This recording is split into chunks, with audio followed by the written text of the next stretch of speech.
So, ladies and gentlemen, we are now going to have a panel, our first panel discussion of the day, Charting Luxury's New Horizons, Innovation and Integration in Global Dynamic Markets. Leading the conversation is our moderator, Jen Paolini, Head of Editorial and Content at Robb Report Hong Kong. Joining her on the panel are Andrew Pitchford, Asia Pacific Sales Director at the prestigious Ferretti Group, Gilda Perez-Alvarado, CEO of Orient Express and Group Chief Strategy Officer at Accor, and Amy Yang, Vice President of Marketing, APAC and IMEA, VistaJet and Vista Global. Ladies and gentlemen, please give a warm welcome to our panelists.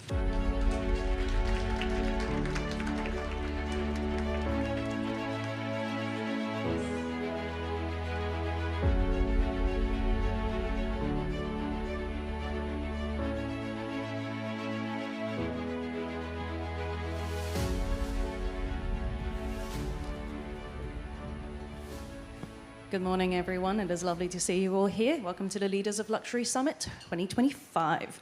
First panel of the day, no pressure. So in our panel today, which is Charting Luxury's New Horizons, Innovation and Integration in Global Dynamic Markets, we're going to dive into luxury rail, ocean, and air travel. We're going to explore the shared theme of the journey rather than the destination. And we have with us an amazing roster of speakers today. So I've got Andrew Pitchford here of Ferretti. I've got Gilda Perez-Alvarado of Orient Express and Accor. And we've got Amy Yang of VistaJet and Vista Global. Thank you for being here with us today. So today we're going to examine the growth of and interest in experiential travel. It's a way of travel where the getting there is just as good as, if not better, than the having gotten there. In fact, taking your time to get to places is the luxurious part of the journey, and that's what we're seeing now. Travelers are seeking the right opportunities and the right tools to enhance this experience, whether it's through the revival of rail journeys, the art of personalization, or the freedom of flexibility. As luxury travel enters a new era, like Mr. Barletta just rightfully said, being in one place is simply not enough. Brands are developing omni-channel offerings. They want to be present in numerous places across the customer journey. Combination travel is one word we're hearing. Cross-pollination across different travel and lifestyle formats continues to push the envelope. Let's hear from our expert on what this means. Let's start with Gilda. So it's been a really exciting year for you, actually, over at Orient Express. What can you tell us about the new Dolce Vita train and the new La Minerva hotel? Well, first of all, it's great to be here today, and thank you very much to Paolo for his words earlier. We would not be where we are without your investment and your belief in the brand at Orient Express. So what we can tell about the assets, listen, we're very privileged, as we were talking about earlier today, to be in the midst of the golden era of travel. We are now have the privilege of reintroducing a brand that is very iconic. It's been around for 142 years. It's always existed as trains. It's existed as fiction. It also had hotels, and now we're adding a new dimension, adding yachts to the story. As it relates to our newest assets, you're absolutely right, Jen. We opened our first hotel earlier this year in April at the Hotel La Minerva in Rome.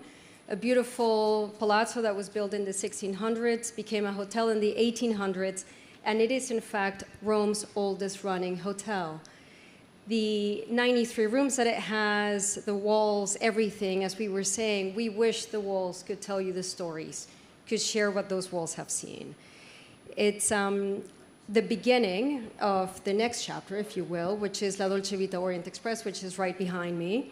As Paolo was mentioning, it celebrates the 1960s post-war Italian way of life, where it's about celebration, hedonism, beauty. It's our love letter to Italy, as we like to say at Orient Express. We will soon have other assets that will continue to celebrate a time period, be it a palazzo from the 1400s or a yacht and a train that will celebrate the Art Deco movement. What we want to make sure we do is that we're basically combining travel, journeying, as you said before, culture, and heritage. That's where we want to be. And mentioning all of these different assets, I mean, you're really building a constellation of products, right? with the development of all of these different hospitality offerings, you're creating a holistic ecosystem to engage guests from like start to finish. Is this kind of holistic ecosystem the future of travel, would you say? Absolutely. There's more and more combination travel happening right now, and what a great way of following our guests than through offering all of these journeys. So you're absolutely right. You could, spend a night in Venice, take the train La Dolce Vita down to Rome, stay in our hotel in Rome, and then board on the yacht and go to the south of France. By the way, you don't have to get off any of these assets. At the end of the day, we want to make sure that we are basically creating these never-ending journeys. The other aspect that I will say is we're very lucky in that Orient Express is basically, it's a brand that plays with duality. It's time suspended. It's fact as much as it is fiction. Thank you, Agatha Christie, for relaunching, if you will, our brand back in 1934. And what's really interesting, whilst we have beautiful assets, I mean, these are national treasures that we're bringing back to life, but it is the people that make the full difference. And so you and I can be on the same train journey 5 times. We will have 5 very different experiences depending on who we interact on board. And how does that approach factor into your vision for a singular travel culture? Listen, at the end of the day, as I said, people are what's going to make it's what will make the biggest difference. We want minds that are curious. We want minds who want to learn, who want to connect. We're creating an ecosystem around travel, journey discovering. And, at the end of the day, we've been paying very much attention as to what the guests want. There's a proliferation of brands out there right now in the hospitality sector. But tell me what better way to do travel and hospitality than with Orient Express. Again, that depth from a cultural point of view is critical. We don't want to just be nostalgia. We don't want to just focus on the past. The present moment at the end of the day is why we do what we have to do. And we want to make sure that our guests are the central characters in this beautiful, endless story called Orient Express. Amazing. Andrew, following up on what Gilda said, people are really at the heart of everything that you do. When it comes to yachting, it's not just about the hardware of owning a yacht. It's about embodying that lifestyle of exclusivity, exploration, and adventure. So Ferretti is exploring different ways to expand brand presence. And it all comes back to that omni-channel luxury experience. How is Ferretti entering that space? Well, thank you, Jen, and it's a pleasure to be here representing Ferretti Group. We're in a very unique position where we have 7 of the most iconic yachting brands in the world, but one jewel in the crown, which is a brand called Riva. And Riva, much like the Orient Express, has a heritage and a history which doesn't need to be spoken about. We have 180 years of history. We have celebrity owners all over the world. And with this singular brand, we were able to transition into lifestyle with a project which started nearly 10 years ago, which is Riva Destinations. So this was just an idea of how can yachting transcend into lifestyle. Now, today, we have 14 lounges around the world in iconic locations, from hotels to yacht clubs to restaurants. And the idea here is that we have a lounge with a nautical theme, with Riva furniture, and each lounge has a yacht sat only meters away. So our owners and aspiring owners can go and spend an hour or an afternoon sat in an environment that would make them feel like they're on board a yacht. To go one step further, now Riva and the power of the brand has even transitioned into a Riva residence. So we have announced last year that we have our first ever Riva residence in Fort Lauderdale, very close to our American headquarters. And one step further into lifestyle, which no other yachting brand has been able to do, is even into the jet market, where we've just done our first Riva custom interior on a Gulfstream G650. Amy, you have to correct me if that's the right. Jets are not my area of expertise. So this is really testament to the strength of the singular brand that we have in the group that is able to transition also into lifestyle. And that's really all about the strength of brand building, as you said. You know, building a strong brand means you are able to be in multiple spaces. On that note, Amy, what innovative strategies are you implementing at Vista and VistaJet to enhance the travel experience that really is part of that luxurious lifestyle that we're talking about? First of all, private aviation is a very complicated industry. I'm sure that, you know, Andrew also has the same for yachting, because it's a product, quite honestly, not for everybody. So it's an industry that not a lot of people have a lot of access to, you know, finding information and finding the people to talk to. So when we talk about innovation, I think the first thing we ask ourselves is, why do we need it and what is it for? So first of all, are we making this industry easy to understand? And secondly, are we making our clients to get flying easily? And thirdly, simply if we are allowing clients to can just sit back and relax and not to worry about all the complicated operation issues. And on top of that, innovation is more than, it's as important is for developing innovative products as it is to creating memorable experience. I very much echo what Paolo and Gilda was saying about memories, about heritage, about culture, and because connecting with clients on an emotional level is what they will remember. It's often not about the hardware of the product itself, like how advanced the avionics system it is, or that is the largest and longest range aircraft in the world. Yeah, it's all impressive. But when they actually have that journey, sometimes it's simple things as they are uninterrupted during the journey. Everything is sorted out for them. You know, things are there for them before they even ask for it. It's all the kind of things that go into smallest attention of details.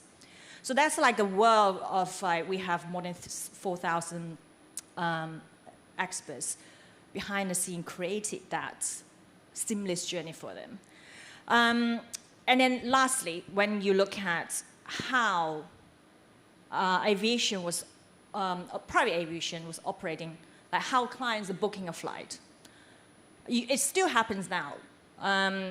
It is the way that how a lot of people books. You call your broker will go to multiple operators, source the flights, and each operator give you a couple of quotes, so you end up like giving your client 10, 15 quotes to compare.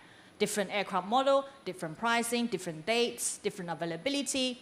For someone that it's not my expertise, and how am I going to understand this whole world? It's like very overwhelming and confusing. And then, okay, finally, I understand. We agree on the price. You go back to the operator, and the operator tell you, sorry, I don't have the aircraft anymore. It was sold. You're too late. And then you're starting another chain of process of quoting and negotiating. By the time you actually book your flight, you probably wasted 3 or 4 days to get what you want.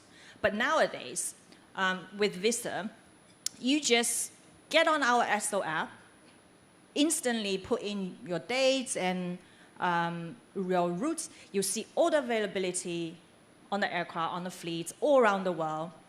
And you can just book instantly. If you want to book it now, download the app, you book a flight, go flying straight away. So it's that simple. Then people know they can make an informed decision just by themselves right there and then. So you've mentioned something, which is the EXO digital marketplace, right? I think we can all agree that having someone take care of everything for you is the dream. Can you tell us a little bit more, just briefly, what EXO is, like how the digital marketplace works, and how is it different from how you normally do things for VistaJet members? Yeah, so these are two different brands, but they all sit under the Vista Group. So basically, Vista Group is an ecosystem. So you don't always have to own an aircraft to be able to fly private. Some people have a frequent needs. I mean, I know I fly 100 hours a year, 200 hours a year.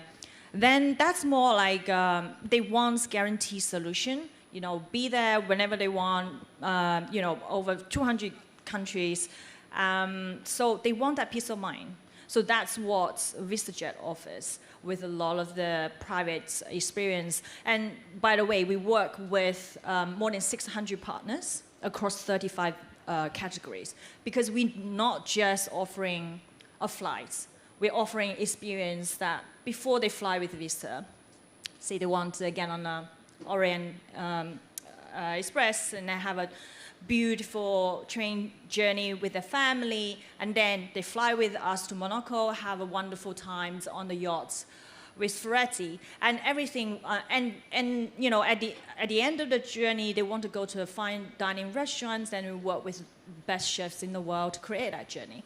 And for SO, it's for people that who are less frequent flyer. They just want to pick a fly whenever they want. Sometimes they just want a seat on the private jet. They can also do it. So it's the combination of the both products. What's the beauty of it to cover every aspect of private flyers? Thank you. You know, we're talking about the demands of clients. We're talking about people, which are really at the heart of everything that you do. Andrew, no two clients are the same, and as a result, no two yachts are the same. Personalization, bespoke services, this is a must for your customers, and it elevates the experience. What strategies are you using to address these diverse needs in different markets? And how does the heritage of Italian craftsmanship play a role? Well, working for an Italian yacht company, the center of everything is beauty. Beauty is always in Italian craftsmanship, you know, whether it be from Italian icons like Orient Express through to Ferrari, through to Riva. So first and foremost is beauty. And then regionally speaking, looking after the Asia-Pacific market here, in Asia, it's very diverse in terms of the way our clients use the boat. For example, in Thailand, we have owners that use a little bit more like our European clients. So they want to spend 2 nights, a week on board, travel and go and do water sports, diving. So we have to think about this when we're doing the initial design and following the project with them. Through to Hong Kong and Singapore, where predominantly is still day usage. So taking the boat out for lunch with family, with friends, entertaining clients. So then they don't need that bedroom in the forward area of the yacht. So how do we modify that? So in some cases, we've transformed from a bedroom to a large cinema entertainment room with KTV, which is a very common request in this part of the world. Through to we did a beautiful modification recently in Singapore on a Wally Y200 that we built, where we removed the main deck dining, the main deck bedroom, and we replaced with a panoramic dining area with a custom bar, and that was with a full custom Laura piano interior. So it's really, I think, listening to the clients, understanding the needs, which vary so much globally. And development is a huge part of what you do as well. It's not just bespoke craftsmanship. It's not just bespoke modifications. If clients want it, you also really go into developing and looking into the best technological solutions for them as well aboard the yacht. So what are some of the technologies that we can now find aboard Ferretti yachts? Well, I think all over the world, everyone is a lot more conscious now around sustainability, and you can see in automotive the huge shift towards electronic vehicles. Unfortunately, for a yacht, we have not only mechanical systems but domestic systems, so it's very complex to make a 30-meter yacht full electric. We're not anywhere near that yet.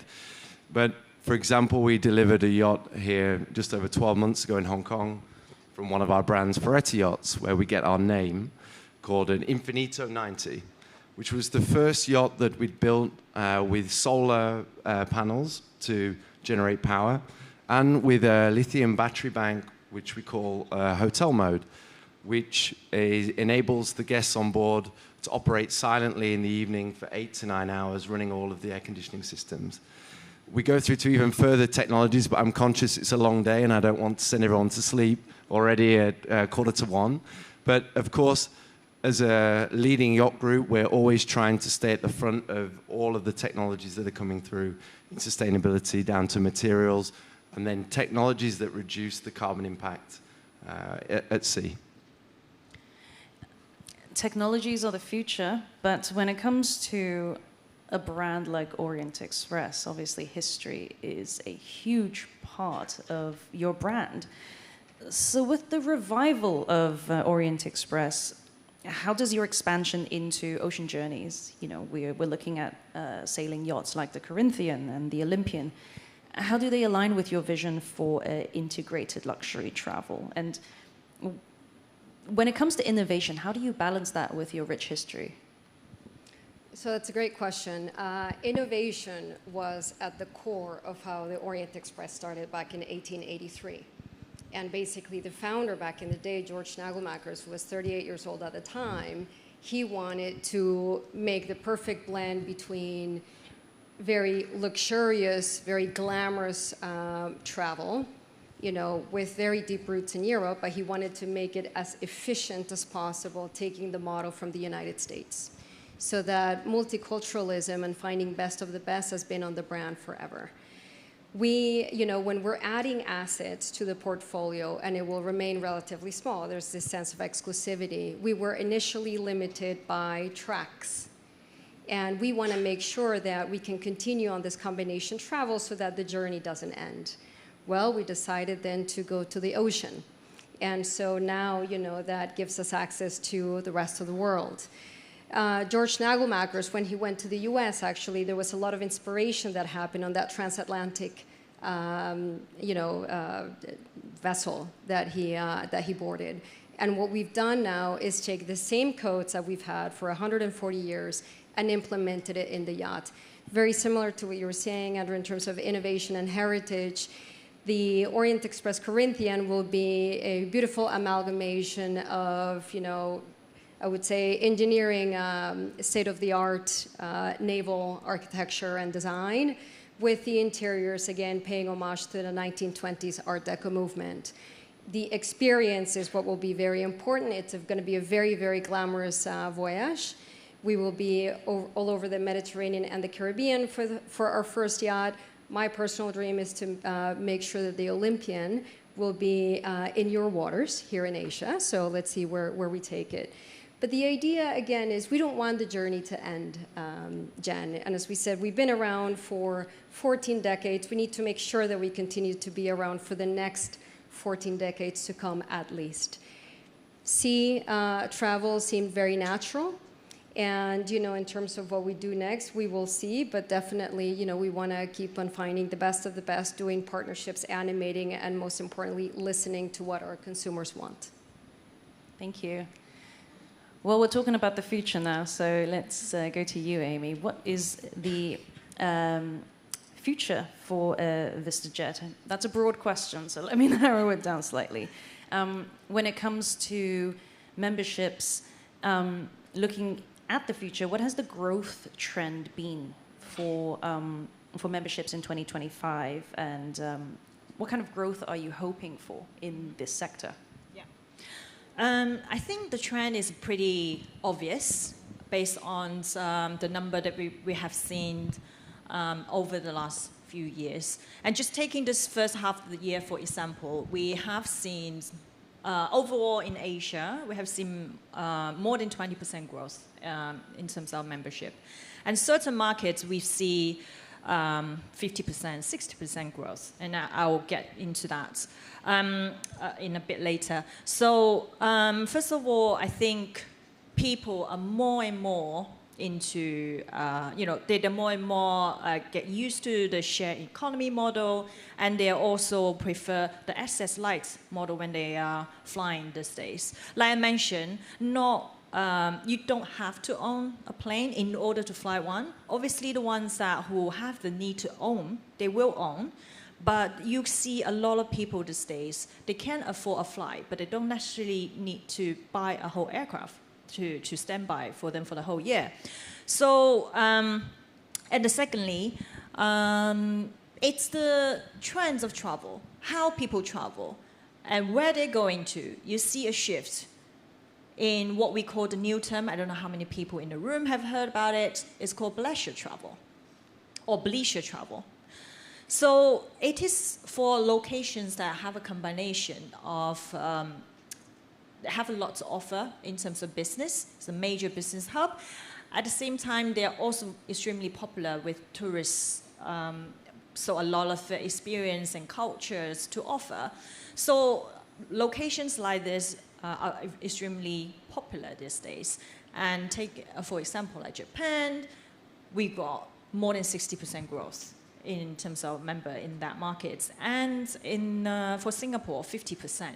So we see a lot of the locations like this getting more and more popular. And also because the ultra-high net worth individual clientele, it's a lot of them, they have their big family business. So it's hard for them to define when is my work time and when is my leisure time. When I'll be able to travel with my family is part of the business. So the line is increasingly blurred.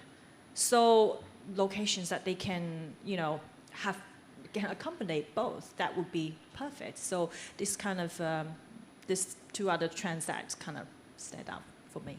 Thank you, Amy. We've got just about enough time for one final question. So this is going to be one for everyone to wrap up our panel today.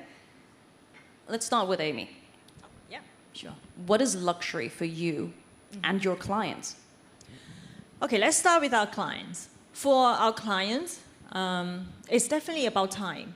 They are running multiple businesses in multiple countries, and they don't have the time to waste on all the detail in between, right? So being able to a lot of them need to fly multiple destinations in one day, and you won't be able to do it on the airlines, scheduled airlines. So that's where private aviation comes in. And also, for me, personally, it's about choice. Luxury gives you choices. So I can decide what I want to do, when I want to do it, and where I want to go. So having that choice is a luxury for me. Gilda, what about you? So I'll be very much in line with Amy. It is about time. And so it's quality of time. It's that return on time that is so critical. So what we want to do at Orient Express is add depth, dimension, heritage, culture to make sure that you leave with a very rich experience. But it is all about time. Andrew? You leave me to last, so I can't say time.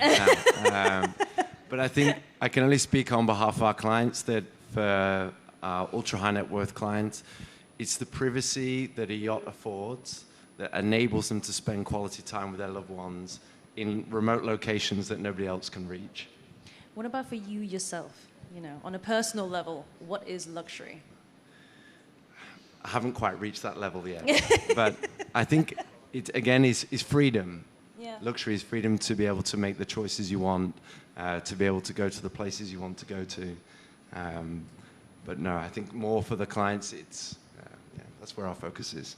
So I think it comes back to, luxury is having the freedom of flexibility, right? It's having the opportunity to experience things, whether it is with loved ones or, by yourself. That's the one thing that money really can't buy. It's time. Thank you, everyone. Thank you so much, Andrew, Gilda, Amy. That is all the time we have for our first panel. Thank you so much, and hope you enjoy the rest of our program today. Thank you. Thank you very much to Andrew, Gilda, and Amy, and of course our moderator, Jen.